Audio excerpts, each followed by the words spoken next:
Presidency emphasizes that Vice President Oshibajo remains confident and closest advisor of President Buhari, just as inadequate monitoring and supervision identified as major causes of poor execution of universal basic education projects in Kebbi State. Plus, studio discussion on the essence and lessons of Eid al-Kabira. This and more on Panorama. I am Ogechi Paul.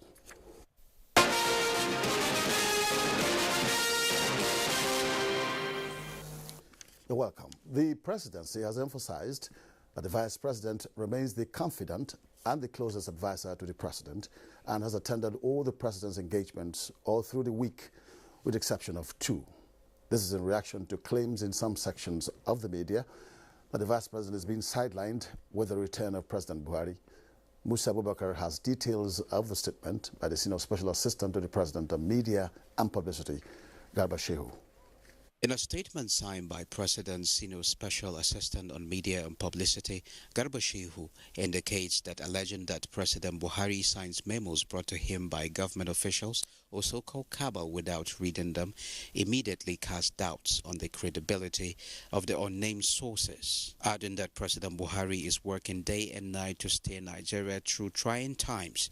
There are important issues in the hands of government, such as poverty reduction, turning around the economy, creating jobs, fighting corruption and terrorism, among other challenges. The statement also reads, "It is appropriate at this time to dispel the false notion that anyone has tried to undermine the vice president when he acted in the absence of the president." As an acting president, Vice President Yemi Oshibajo enjoyed the support of the Villa staff and the entire cabinet. Otherwise, he will not have succeeded and earned the praise of the president. Garba Shehu welcomed journalists with questions to ask concerning the president and the Villa administration to approach both the special advisor Femi Adesina, Lao Akande, or himself. The President of Togo and Chairperson of ECOWAS, Authority of Heads of States and Government, Foreign Assembly, has reaffirmed his commitment to support ECOWAS in an effort to integrate the people of the region. He said this when the Speaker of ECOWAS Parliament, Mustafa Sise Lo, and the Vice President of ECOWAS Commission, Edward Singate, visited him in his office in Lomé, Togo. Joseph Orok reports.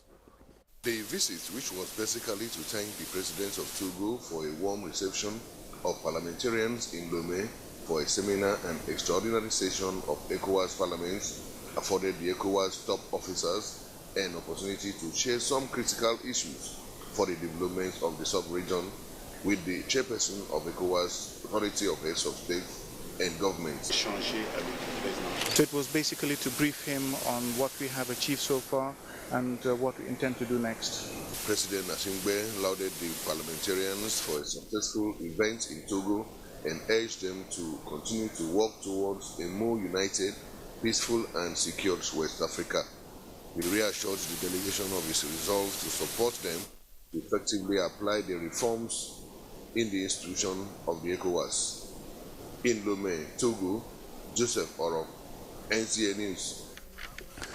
The use of jackets by the Nigerian Hajj Commission, NACON, in Saudi Arabia is one measure reintroduced by the National Hajj Commission as a way of rendering services to the pilgrims in this year's Hajj. Abdullahi Musa Suleja reports from Medina, the Kingdom of Saudi Arabia. It's only during occasion that you see a group of people wearing the same type of attire in Nigeria for solidarity or easy identification. It is called Ashobi or Anko and other names depending on where the group comes from. From time immemorial, Nigerian pilgrims, their state officials, and indeed those of other nations in Saudi Arabia have been using uniforms and any unique appearance outside the period of Hajj rites for easy identification by pilgrims in cases of lost or emergencies. Though even before now, the National Hajj Commission of Nigeria had a jacket with green, white, green colors with its name inscribed on it. The usage was not sufficient. However, the present leadership of the Commission has now directed the staff to always wear it to render services not only to the pilgrims, but state officials who may need immediate assistance. Pilgrims interviewed said, for now, officials are living up to their responsibilities. The coordinator, they are very, very good. They make so many arrangements. The pilgrims said the measure considerably reduces the issue of lost and makes the presence of Hajj Commission more visible. In Medina, Saudi Arabia, Abdullahi Musa Slija, NTA News. Eid al-Kabir is the commemoration of Prophet Ibrahim's peace and blessing of Allah be unto him, willingness to follow Allah's command by sacrificing his only son Ismail. Muslims in Nigeria will join their counterparts all over the world to celebrate this event this Friday. Now, as they prepare to mark this unique festival, I have with me in the studio Ustaz Shuaib Mustafa Agbarere to enlighten us more on the essence of the celebration and the lessons from it. It's my pleasure to have you, Ustaz Marade, on the show. Thank you, sir. You're welcome. Thank you, sir. Thank you. So let's start by saying, what is Eid al-Kabir? Well, Auzubillahi min shaitanir rajim, bismillahir rahmanir rahim. Eid al-Kabir means the big celebration. The big celebration. That is the meaning of Eid al-Kabir, okay. Literally. So, and so what is the essence? The essence of it is the sacrifice being rendered to Allah subhanahu wa ta'ala, commemorating the sunnah of the Prophet Muhammad sallallahu alaihi wasallam, which also followed the path of the father of Islam, yes, Prophet Abraham alayhi salatu wasalam, peace of God be upon him. It entails a long story. The story was that Abraham was asking God, Allah subhanahu wa ta'ala, to give him a child. And God gave him a child by granting the prayer. When he gave him the child and the child grew up, yes, and started walking, God said, I needed that child. Sacrifice that child for me. And the prophet said, well, I'm faithful to you and I submit to you. Even though that was enough to introduce some confusion. Yeah, it would have been confused, yes, because the child that I've been asking for, okay, how will you now be asking for that same child, yes, from me right away when the child is maturing, when I'm seeing the child being glittering and the good in him crystallizing? God now said, this is what I wanted. And God was testing him, believing that the man will show the faithfulness and the truthfulness of loyalty. And loyalty to, yes, God. Yes. Finally, he wanted to do the sacrifice. Okay. By the time he wanted to do the sacrifice, it has even gone beyond the point of no return. He was even slaughtering when God said, yes, you passed the trial. And at this point in time, I'm now giving a sacrifice, which will now be a ransom for the child that you were to slaughter. So that is the history of a day. So what is the lesson there? The lesson is this: loyalty to God, yes, faithfulness, submissiveness to the will of God. That God, anytime, if he asks you and is testing you, is giving you a trial over whatever he gives you, the lesson is that you should be faithful to him, and you should be loyal to him, believing that you belong to him, and everything that God gives you belongs to him. He can ask for anything at any time. But if he sees that, yes, truly, you are a true Muslim, you are a true faithful, God will ransom that thing and will give you the better thing. I see. So let's talk about the ram slaughtering now. Yes. Now, for those that will be willing to slaughter rams, because, yes, you know, it's a very serious aspect of the festival. Yes. What is expected of them before and after? Well, before the ram slaughtering, you know, we are also doing what the people in the Mecca and Medina are doing right now. Interesting. Yes, because the last 10 days of the first 10 days of the month of Hajj, being the 12th month of Islam, is a sacred period. The period from the 1st to the 10th is sacred in Islam. Now, we people at home, we want to be in the same state of mind as the people there are.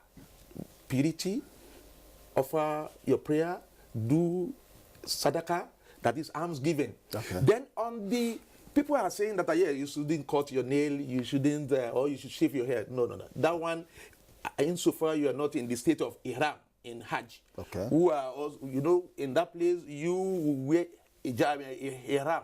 That is the two pieces of cloth. Yes. One here, the other one on top. Okay. Now, if you are home here, now what is expected of you is just to go and buy your ram, good one, healthy one, Okay. The one that you know that God, Allah subhanahu wa ta'ala, will accept from you. Okay. Not the sick one.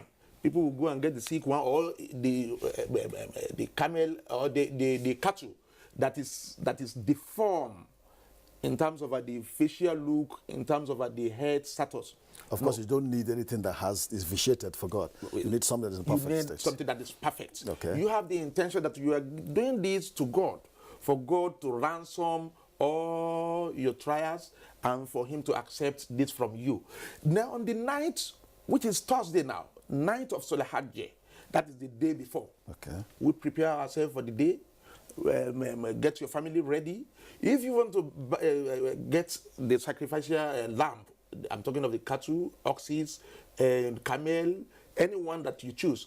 But I want to tell you the best among them is the cow. I mean, is the sheep. Okay. That is the ram. Okay. That is the best, because ram was what Allah used as a ransom for Prophet Ismail, okay, for his father when he wanted to slow. These are the preparations. I say, okay, so how do you go about the slaughtering of a ram? Or is it something that is made for the family alone? No, it's not. Okay. It is there in the Quran. Allah says that kulu minha wa atimul qaniya wal mu'tarra. Eat from it when you slaughter it, and you also give to the people who ask you. Yes. And those who don't ask you, some people may not ask you because of the pride in them. When you just share it, eat from it too. You don't need to go and put it in your freezer and say, yes, this goat or this something that we kill, it will be for us to use for the next 2 or 3 months. No. Share it to people, and you also benefit from it.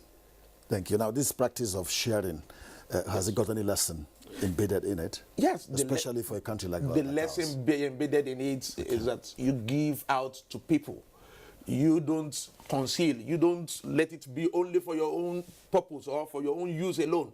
Everything God gives you, God has a lesson. The lesson is that He wants to see whether you will share it with people. Sharing is love. There is love in sharing. And that love is what Allah wants us to put into our intention and into our deeds during the commemoration of this Eid al-Adha. Yeah, what are the parting comments now, because we want to draw the curtain at this stage? Yes, my own parting message is that, Nigeria too, we are in trial period. We were asking God to give us good governance. God gave us good governance by bringing President Buhari. Well, the man is sick for some time. Okay. And we were still faithful. People were even expecting that the man will come back alive, praying. And the man came back alive. The lesson there is that we should believe that God tested the country, He examined us, and we are faithful. By being faithfulness to God and being loyal to God, we know that Nigeria will come back to the glory period, and everything will come back to life. Well, thank you, Ustaz Barere, for coming on the show. Thank you. We're looking forward to this great celebration a few days from now. Thank you. Thanks for coming. We'll share with you. Yes, we've been speaking with Ustaz Barere, and I think there's so much lessons to learn from that. Now, moving on, now you can watch this news live online via the NTA mobile app, which you can download on your Android device, or the Google Play Store, or the Apple Store if you use devices with iOS. Let's now pause for some messages, more reports on Panorama shortly. Stay with us. The struggle for independence had been a long and tough one. Our founding fathers and compatriots sacrificed their comfort and even shed their blood. We cannot at this point in history afford to spirit away their sacrifices for immediate but temporary gains of today. Let us emphasize what unites and not what divides us.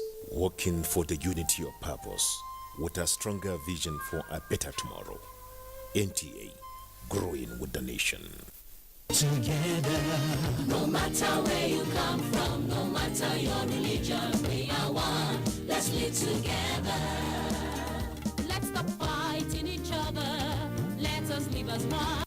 It doesn't matter where you come from, your tribe or religion, man, woman or child. It doesn't matter who you are. Put Nigeria first. No matter where you come from, no matter your religion, we are one. Let's live together. How can we develop We're always in crisis. Families have become refugees in their country. No matter our differences, show some understanding. No matter where you come from, no matter your religion, we are one. Let's live together. Nigeria, the only country we can train with remarkable potentials to excel. Let us believe in ourselves and change our attitude for the sake of our country and generations unborn. Let us revive our cultural values, which are our essence as a nation. Let us renew the spirit of patriotism and hope in our dear country. Do not take or give bribe. Be punctual always. No more African time. We can't expect to be global citizens and operate on African time. Join the queue. Insist that people are attended to on a first-come basis, no matter who they are or where they come from. Nigeria, good people, great nation.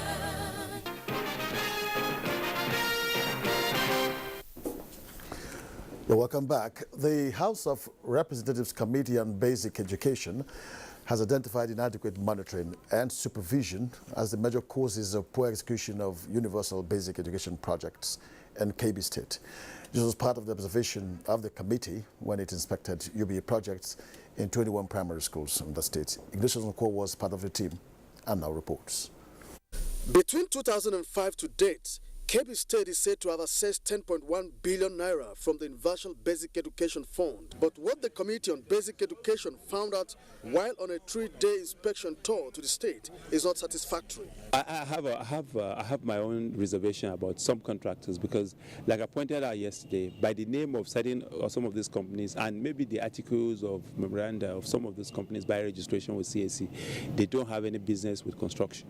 It's already we have started taking action on those contractors. The committee observed that most of the ongoing projects were not adequately monitored as old classroom blocks were left to dilapidate. The 3-4 years result, I have read, of the northern states, really. Kebbi has been performing, poorly because it has been coming,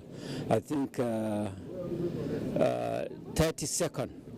Chairman of the committee, Representative Zakari Mohammed, at a meeting with the Deputy Governor of the state, advised State Universal Basic Education to ensure that standard is maintained, while award of contracts should be devoid of politics. The projects are flagship projects that are meant to be taken care of, because if we don't get it right at the basic level, we will not get it right very well. I want to assure you that we'll do whatever it takes to correct all the observations you put forward. From President Kebbi in Kebbi State, Ignatius Nkwo, NTN News. In the meantime, the amendments to the 2004 Universal Basic Education Act by the Senate has received commendations by the Queen's College Old Girls Association. In a statement signed by the Chief Press Secretary to the Senate President, Sani Onogu, the passage is described by the President of the Association, Dr. Francis Ajoje, as a major step towards the passing of a comprehensive government-sponsored Universal Basic Education Bill, guaranteeing free and compulsory education primary and secondary school students in all states in Nigeria. The Senate also commended for approving the increase in budgetary allocation to UBEC from 2 to 3%. The Nigeria Police Force have declared as false and unsubstantiated allegation of bribery and cornering of 10 billion naira monthly internally generated revenue against Inspector General of Police Ibrahim Idris by the Chairman, Senate Committee on Navy, Issa Haman Misau. In a press conference, the Force Public Relations Officer, Jimon Mushood, urged Nigerians to disregard the allegations. Ronke Kolawole reports. Making reference to a newspaper publication where he said Senator Issa Haman Misau stated series of allegations against the IGP Ibrahim Idris, the Force PRO Jima Mashud notes that the force is not a revenue-generating agency and that posting and transfers are routine administrative tools based on merit and competence of officers. The PPRO discloses that Senator Haman Misau remains a police officer on the rank of DSP with staff number 57300, who absconded on the 24th of September 2010 when posted to Niger State Police Command. The retirement letter presented to the journalist by DSP Mohammed Issa Ama is suspiciously forged and dubiously obtained. He has pending disciplinary matter. His file was marked PDM, pending disciplinary matter. And that is why, even if there's any application from him for resignation, it will not be processed. In a reaction, Senator Issa Hamman Misau from Bauchi's Central Senatorial District presented documents to confirm he officially and lawfully disengaged from the Nigeria Police Force in 2010. He said he directed his allegations against the police and not on the personality of the IGP, Ibrahim Idris. He has no right to declare me deserter if police are giving more than 50,000 policemen are assigned to oil companies, oil servicing company, or hotel, banks, private individuals. And every month they make payment for those services. And the allegation is, where is the money going? This is what we are talking about. He claimed he had the right under the Whistleblower Act to expose suspicious persons or bodies, but that it is left for the anti-corruption agencies to verify. Runke Kolawole, NTA News. Her property worth millions of naira have been destroyed in Niger State following multiple accidents involving 2 tankers laden with petrol and other articulated vehicles conveying cows and detergents. Jones Ajayi reports that 20 shops were also destroyed in the inferno, but no human life was lost. Batati community in Lavun local government area of Niger State was at a standstill following the multiple accidents. The first one was said to have occurred when a petrol tanker loaded with 33,000 liters of PMS collided with a truck loaded with toilet soap, while the second was between a trailer conveying cows and a parked tanker. The accident led to the inferno that claimed the lives of 20 cows as they were roasted alive, and more than 20 shops were destroyed. Men of the fire service were on ground to put out the fire, while policemen were also around to provide security, and men of the Federal Road Safety Corps were also on ground to ensure smooth traffic flow. The State Commissioner of Police also visited the scene. While we are clearing the way and the traffic is already flowing. The accident caused gridlock along Bida Batati and Batati Mokwa Road for several hours. Some of the victims of the inferno who spoke to NTA News called on government at all levels to come to their aid as they have lost their means of livelihood. Acting Chairman, Lavun Local Government Council, Zubairu Mohammed, described the accident as a great loss beyond the council, but gave assurance that the issue will be tabled before appropriate authorities. The district head of the area, Abdullahi Umar, blamed the accident on recklessness of the drivers and appealed to government to provide speed breakers. Meanwhile, motorists plying the Mina Junction in Bidda through to Ilorin Garage Road are going through tough times as trailers and tankers have taken over the road. In Bidda, Jones Ajayi, NTA News. Now talking sports now, the Tigers of Nigeria intensified training to blend ahead of AfroBasket title defense with new coach in charge. And Floyd Mayweather Jr. creates an unbeaten record of 50 knockouts without a loss. Adela Mukive has more on a sports update. The nation's senior basketball team, the D Tigers' new coach, Alex Nwora, says all the home-based players in camp will be given enough opportunity to blend with the foreign base. A total of 22 players, 8 foreign and 14 home-based players are in camp at the National Stadium in Lagos in readiness for the title defense in Tunisia, Senegal, early next month. We just got here. I think I'm going to give all these kids a chance to show what they can do. And also, we're trying to grow more, trying to pick more players for the World Championship from this group. That's the most important thing. We're trying to build a dynamic team for the future. It was another week of tennis action in the NCC Tennis League with Team Kalotari taking on Team VGC Lions in Port Harcourt, Team Oluyole against Team Civil Defense in Ibadan, while in Lagos it was Team Mola against debutant Team Up to Web. 3 out of the 7 games in the Lagos zone were decided through a match tie break as Team Mola won 5 games from the 7 games played over 2 days. The much-awaited fight between 2 heavyweights in their own rights, Floyd Mayweather Jr. and Conor McGregor, which took place in the early early hours of Sunday saw Mayweather take some punches from Conor, nicknamed the Aggressor, whose MMA's instinct made him hit Mayweather at the back of the head, making referee Robert Bird caution him severally. By the ninth round, completely spent, Mayweather took control, and it was all over in the 10th round. Tonight was my last fight, for sure. I chose the right dance partner to dance with. Conor McGregor, you're a hell of a champion. I'm just a little fatigued. And back home, the Hall of Fame Boxing Championship resumed at the Roe Park, Yaba, Lagos with the 84th edition. The organizers concentrated on the junior boxers